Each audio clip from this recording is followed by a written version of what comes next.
Minister for Finance and Revenue to present the federal budget for the year 24-25. Federal Minister Aurangzeb Sahab. Federal Minister Aurangzeb Sahab.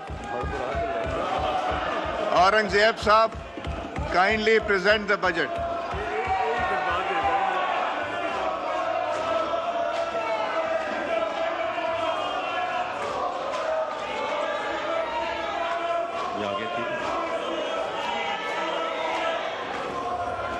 جناب speaker, اس معزز ایوان کے سامنے مالی سال 2024-25 کا بجٹ پیش کرنا میرے لیے بہت بڑے اعزاز کی بات ہے۔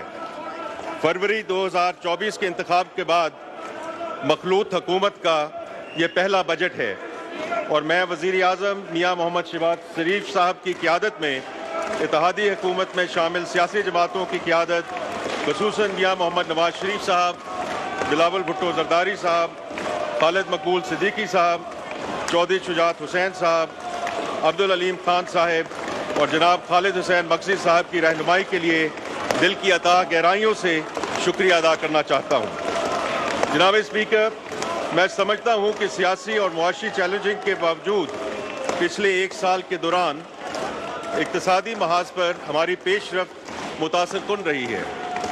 ہم سب نے معاشی استحکام اور عوام کی بہتری کے لیے تمام سیاسی قوتوں کے مل بیٹھنے کا مطالبات کی باز گشت کئی بار سنی ہے۔ آج قدرت نے پاکستان کو معاشی ترقی کی راہ پر چلنے کا ایک اور موقع فراہم کیا ہے۔ ہم اس موقع کو زائل کرنے کے متحمل نہیں ہو سکتے۔ میں تمام معزز اراکین سے درخواست کرتا ہوں کہ وہ پاکستان کی معاشی ترقی کی راہ پر گامزن کرنے کے لیے حکومت کی کاوشوں میں تعاون کریں۔ جناب اسپیکر، بجٹ کی تفصیلات پیش کرنے سے پہلے میں اس بجٹ کے پس منظر کی وضاحت کرنا چاہوں گا۔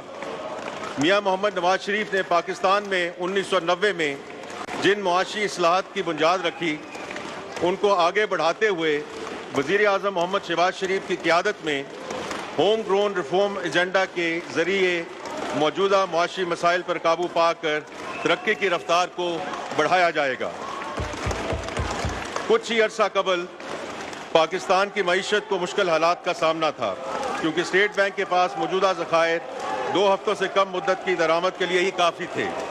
محض ایک سال میں پاکستانی روپے کی قدر میں 40% کمی واقع ہو چکی تھی۔